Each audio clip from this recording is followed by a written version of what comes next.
มีหมาของอิตาโคบาสิเนี่ยคำว่าโคบาหรือว่าคนเลี้ยงงัว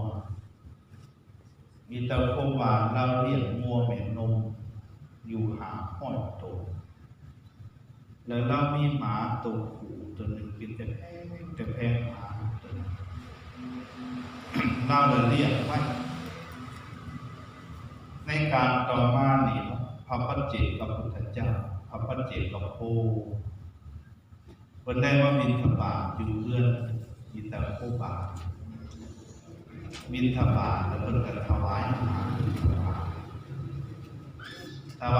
บิณฑบาตกษัตริย์สันอยู่ในทุกเตียงเหมือนพวกเขาในคนครูบาอาจารย์เอาฟังธรรมก่อนเนาะปฏิบัติใจเฝ้าบูชา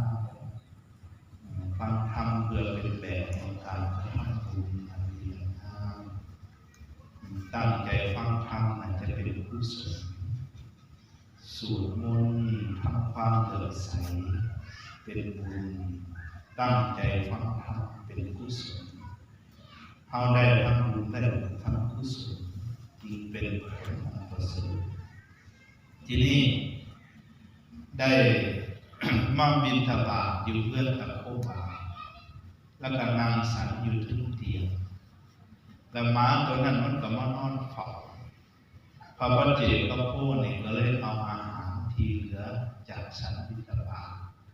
ให้หมาตัวนั้นกินคุ้ม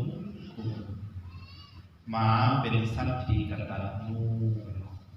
มีความผู้คุณและมีความจำเป็นเลิศต่างกับแมวนี่จะ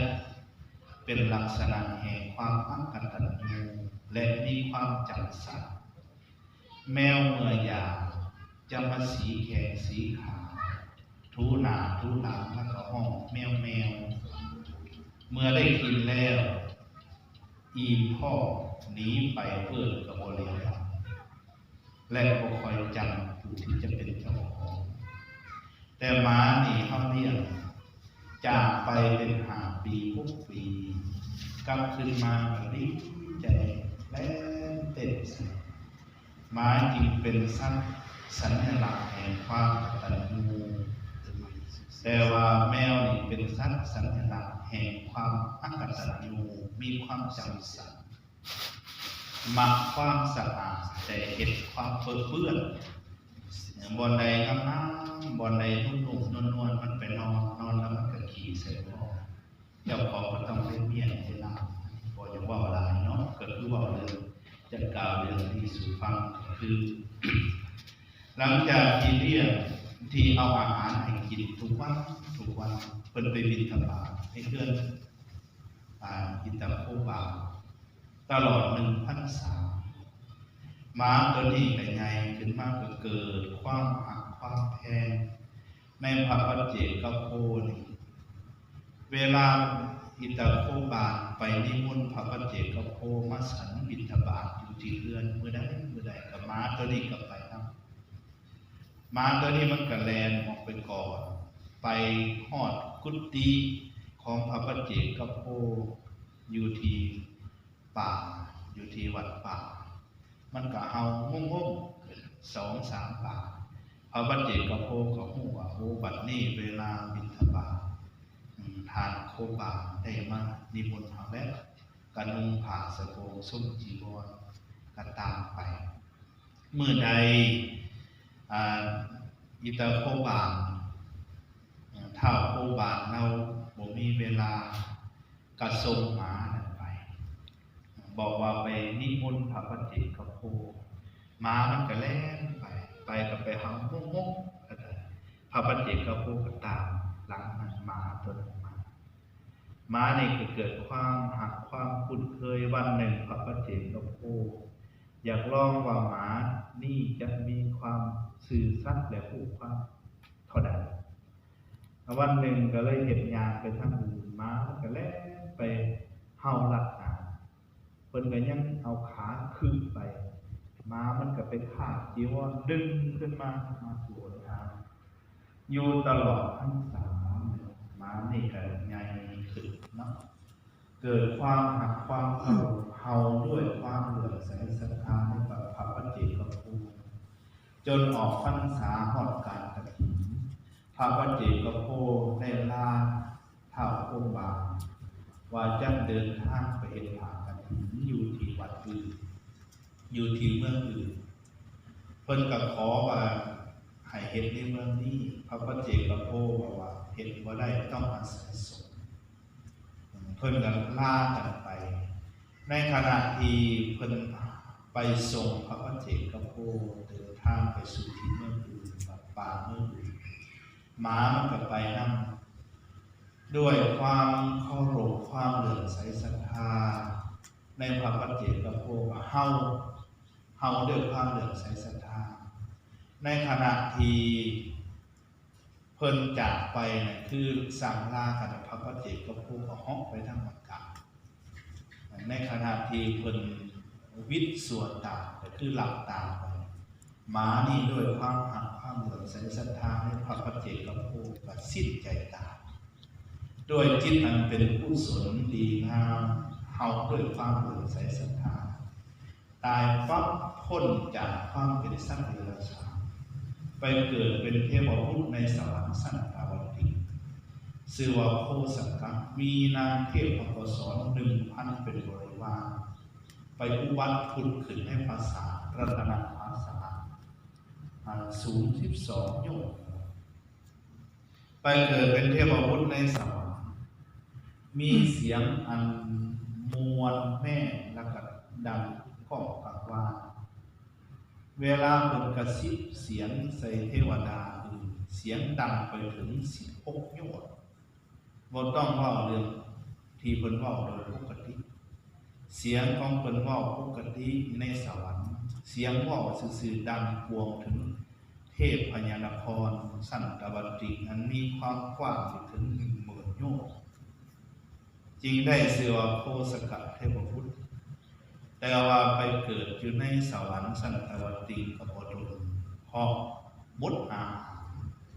และได้กลับมาเกิดในเมืองมนุษย์จนได้เป็นโคสกะเศรษฐีบุญที่เพิ่นได้ถวายทานคือการที่เฮาด้วยเสียงเฮาด้วยความเลื่อมใสศรัทธาในชาติที่เกิดมาตายจากหมาไปเกิดเป็นเทพบุตรจุติจากสวรรค์จากเทพบุตรมาเกิดในเมืองได้เป็นโคสกะเศรษฐีและได้ฟังธรรมจากองค์พระบรมศาสดา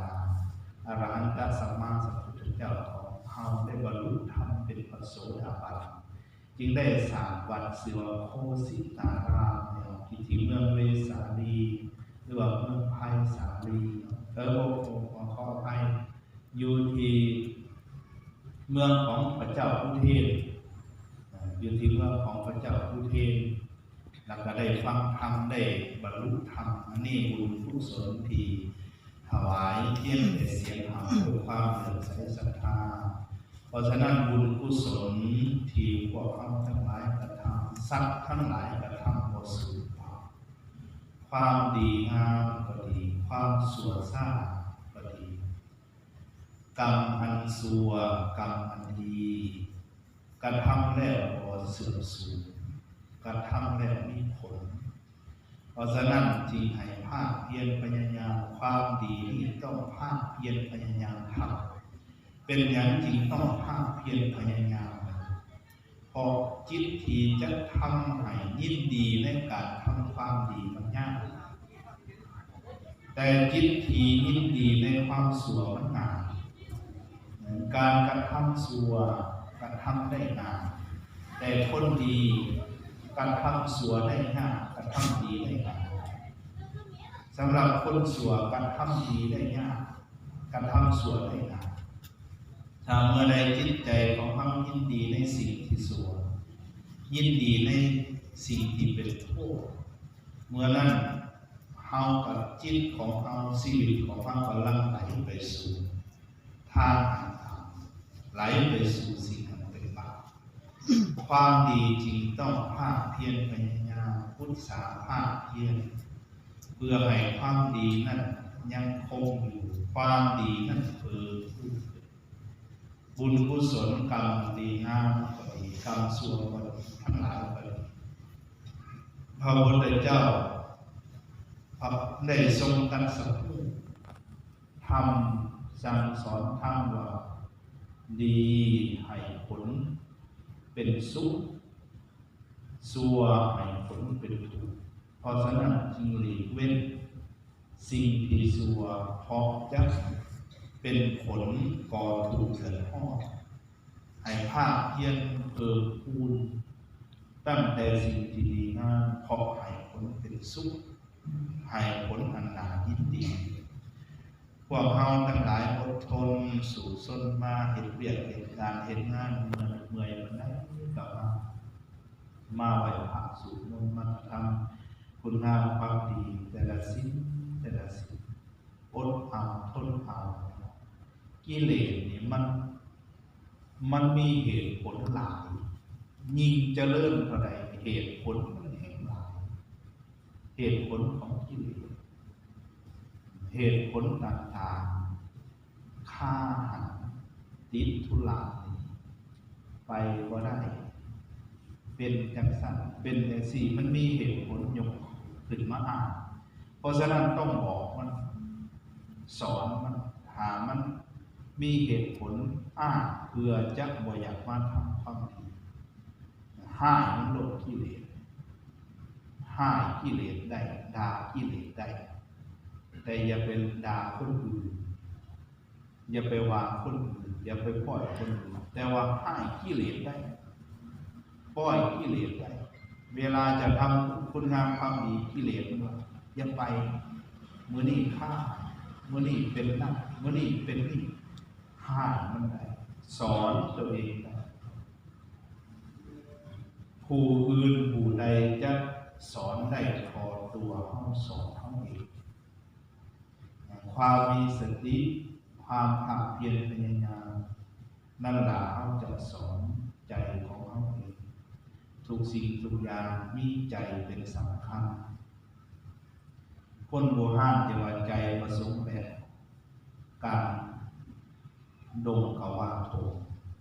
ถ้าว่าใจที่ภาคการภาคกวาหาใจบ่ประสงค์พอต่อแก่แย่งเน่ากับบ่สอนใจบ่ประสงค์ต่อขอตีใดกับบ่ดังใจบ่โสดาด้วยเว้ามันเป็นพิษ